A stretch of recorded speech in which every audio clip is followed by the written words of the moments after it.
ಈ ತಮಿಳುನಾಡಿನ ರಾಜಕಾರಣಿಗಳು ಅಲ್ಲಿನ ಜನರಿಗೆ ಅಮೃತ ಅಂತ ಹೇಳಿ ಪ್ರತಿದಿನ ಸ್ವಲ್ಪ ಸ್ವಲ್ಪನೇ ವಿಷವನ್ನ ತಿನ್ನಿಸ್ತಾ ಇದ್ರು.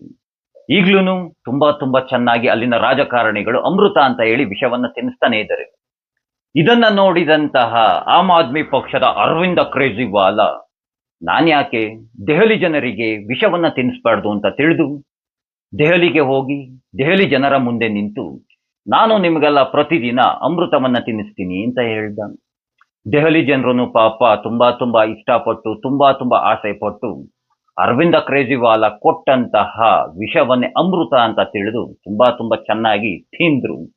ಇದನ್ನೆಲ್ಲ ನೋಡಿ ತುಂಬಾ ತುಂಬಾ ಆಶ್ಚರ್ಯಗೊಂಡಂತಹ ಕಾಂಗ್ರೆಸ್ ಪಕ್ಷದವರು ಕರ್ನಾಟಕ ರಾಜ್ಯಕ್ಕೆ ಬಂದು ಕರ್ನಾಟಕ ರಾಜ್ಯದ ಜನರ ಮುಂದೆ ನಿಂತು ನಾವು ನಿಮ್ಗೆಲ್ಲ ಅಮೃತದಿಂದ ತಯಾರಿಸಿರುವಂತಹ ವಿವಿಧ ರೀತಿಯಾದಂತಹ 5 ರೀತಿಯಾದಂತಹ ಸಿಹಿ ತಿನಿಸುಗಳನ್ನ ನೀಡ್ತೀವಿ ಅಂತ ಹೇಳಿದ್ರು. ಅಯ್ಯೋ, ನಮ್ಮ ರಾಜ್ಯದ ಜನರು ಕುಣಿದಾಡಿ ಕುಪ್ಪಳಿಸಿ ತುಂಬಾ ತುಂಬಾ ಖುಷಿ ಪಟ್ಟು ಆಸೆಯಿಂದ ಒಡೆದಾಡಿ ಬಡ್ದಾಡಿ ಕಿತ್ತಾಡಿ ಯಾವ ಮಟ್ಟದಲ್ಲಿ ಅಮೃತ ಅಂತ ತಿಳಿದು ವಿಷವನ್ನ ತಿಂದ್ರು ಅಂತಂದ್ರೆ ಅಷ್ಟರ ಮಟ್ಟಿಗೆ ವಿಷವನ್ನ ಬಾಚಿ ಬಾಚಿ ಬಾಚಿ ತಿಂದ್ರು.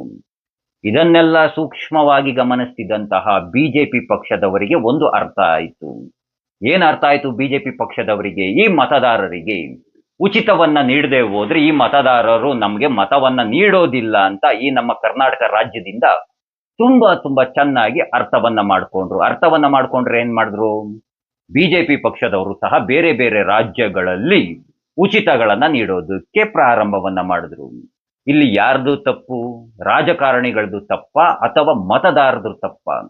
ನೀವು ಮತದಾರರಿದ್ದೀರಲ್ಲ, ಮತದಾರರುಗಳು ನೀವುಗಳು ಇಷ್ಟಪಟ್ಟಿದ್ದು ಹೇಸಿಗೆನ, ರಾಜಕಾರಣಿಗಳು ಹಾಗಾಗಿ ನಿಮ್ಗೆಲ್ಲ ಹೇಸಿಗೆಯನ್ನ ನೀಡಿದ್ರು. ನಿಮ್ಗೆಲ್ಲ ಅಭಿವೃದ್ಧಿ ಬೇಕಾಗಿರ್ಲಿಲ್ಲ, ಹೇಸಿಗೆಯನ್ನ ತಿನ್ನಬೇಕಾಗಿತ್ತು. ನೀವು ಯಾವ ರೀತಿಯಾಗಿ ಮತದಾನವನ್ನ ಮಾಡಿದ್ರಿ? ಯಾವ ರಾಜಕೀಯ ಪಕ್ಷದವರು ಅತಿ ಹೆಚ್ಚು ಹೇಸಿಗೆಯನ್ನ ತಿನ್ನಿಸ್ತಾರೋ ಅಂತಹ ರಾಜಕೀಯ ಪಕ್ಷಗಳಿಗೆ ಮತದಾನವನ್ನ ಮಾಡೋದಕ್ಕೆ ಪ್ರಾರಂಭವನ್ನ ಮಾಡಿದ್ರಿ. ಈಗಲೂ ನೋಡಿ, ಯಾವ ಯಾವ ರಾಜಕೀಯ ಪಕ್ಷಗಳು ಹೆಚ್ಚು ಹೆಚ್ಚು ಹೆಚ್ಚು ಹೇಸಿಗೆಯನ್ನ ಕೊಡ್ತೀವಿ ಅಂತ ಹೇಳ್ತಾರೆ ಅಂತವ್ರಿಗೆ ನೀವು ಹೋಗಿ ಮತದಾನವನ್ನ ಮಾಡ್ತೀರಾ? ನಿಮ್ಗೆಲ್ಲ ಅಭಿವೃದ್ಧಿ ಬೇಕಾಗಿಲ್ಲ, ನಿಮ್ಗೆಲ್ಲ ಬೇಕಾಗಿರೋದು ಹೇಸಿಗೆ ಮಾತ್ರ. ಹಾಗಾಗಿ ರಾಜಕಾರಣಿಗಳು ರಾಜಕೀಯ ಪಕ್ಷಗಳು ಅದನ್ನೇ ನೀಡ್ತಾ ಇದ್ದಾರೆ. ತಿಂತಾ ಇರಿ, ನಿಮ್ಗೆಲ್ಲ ಅಭಿವೃದ್ಧಿಯ ಚಿಂತೆ ಯಾಕೆ? ದೇಶದ ಅಭಿವೃದ್ಧಿಯ ಬಗ್ಗೆ ಯಾಕೆ? ನಿಮ್ಗೆಲ್ಲ ಬೇಕಾಗಿರೋಂಥದ್ದು ಸಿಗ್ತಾ ಇದೆಯಲ್ಲ, ತಿಂತಾ ಇರಿ, ಎಂಜಾಯ್ ಮಾಡ್ತೀರಿ. ಇದೆಲ್ಲದರ ನಡುವೆ ನನಗೆ ಪ್ರತಿದಿನ ನೆನಪಾಗುವಂತಹದ್ದು ಈ ಶತಮಾನದ ಸಾಧಕಿಯರಾಗಿರುವಂತಹ ಈ ಶತಮಾನದ ಮಹಿಳಾ ಮಣಿಗಳು ಏನ್ BMTC ಬಸ್ಸಲ್ಲಿ ನಿಂತ್ಕೊಂಡು ಏನೋ ದೊಡ್ಡದಾಗಿ ಸಾಧನೆಯನ್ನ ಮಾಡಿರೋ ರೀತಿಯಾಗಿ ಈ ಶತಮಾನದ ಮಾದರಿ ಏನು ಅಂತ ಏನೋ ತಿರುಗಿಸ್ತಾ ಇದ್ರಲ್ಲ ಕೈಗಳನ್ನೆಲ್ಲ, ಇಂಥವ್ರನ್ನ ಹೇಳ್ಕೊಂಡೋಗಿ BMTC ಬಸ್ ಒಳಗಡೆ ನಿಲ್ಲಿಸ್ಬೇಕು. ಓಡಾಡಕ್ಕಾಗುತ್ತಾ? 2 ಹೆಜ್ಜೆ ಇಡಕ್ಕಾಗುತ್ತಾ? ಅಸಹ್ಯ ಬಂದ್ಬಿಟ್ಟಿದೆ KSRTC ಬಸ್ ಒಳಗಡೆ ಕಾಲಿಡೋದಕ್ಕೆ. ಸಾಕಪ್ಪ ಸಾಕು ಅನ್ಸ್ಬಿಡುತ್ತೆ. ಸಾಧಕಿಯರಂತೆ ಹೋಗಿ ನಿಮ್ ಗಂಡಂದಿರ ಖರ್ಚುಗಳನ್ನ ಕೇಳಿ ಎಷ್ಟೆಷ್ಟು ಖರ್ಚು ಬೀಳ್ತಿದೆ ಅಂತ. ಸಾಧನೆ ಮಾಡೋದಲ್ಲ, ಬಡವ್ರಿಗೆ ನೀಡ್ಲಯ್ಯ, ಯಾರನ್ನು ಬೇಡ ಅಂತ ಹೇಳೋದಿಲ್ಲ, ಬಡವ್ರಿಗೆ ಕೊಡ್ಲಿ. ಬಡತನವನ್ನ ಅಂದ್ರೆ ಬಡವರನ್ನ ಉದ್ಧಾರ ಮಾಡ್ತೀನಿ ಅಂತ ಹೇಳ್ಕೊಂಡು ರಾಜ್ಯನೇ ಬಡತನಕ್ಕೆ ದೂಡೋದಲ್ಲ. ಇವತ್ತು ರಾಜ್ಯದ ಪರಿಸ್ಥಿತಿ ಏನಾಗಿದೆ ಅಂತ ನೋಡಿದ್ದೀರಾ?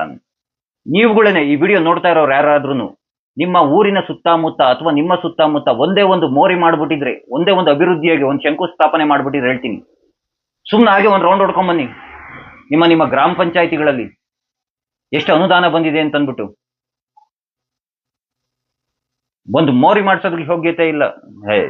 ಏನೋ ನೀವುಗಳು ಹೇಸಿಗೆ ಇಷ್ಟಪಡ್ತಿದ್ದೀರಾ, ಅವ್ರು ಅದನ್ನೇ ಕೊಡ್ತಾ ಇದ್ದಾರೆ, ತಿಂತಾ ಇರಿ ಅಂತ ಹೇಳ್ತಾ ಮುಂದಿನ ಬಾರಿನಾದ್ರೂ ತಿನ್ನೋದನ್ನ ಬಿಟ್ಟು ಅಭಿವೃದ್ಧಿಯ ಕಡೆ ಭದ್ರತೆಯ ಬಗ್ಗೆ ಯೋಚನೆಯನ್ನ ಮಾಡಿ ಮತದಾನವನ್ನ ಮಾಡಿ ಅಂತ ಹೇಳ್ತಾ ಆ ಕೃಷ್ಣ ಎಲ್ಲರಿಗೂ ಒಳ್ಳೆಯದನ್ನ ಮಾಡ್ಲಿ. ಎಲ್ರಿಗೂ ಧನ್ಯವಾದಗಳು. ಜೈ ಶ್ರೀ ಕೃಷ್ಣ.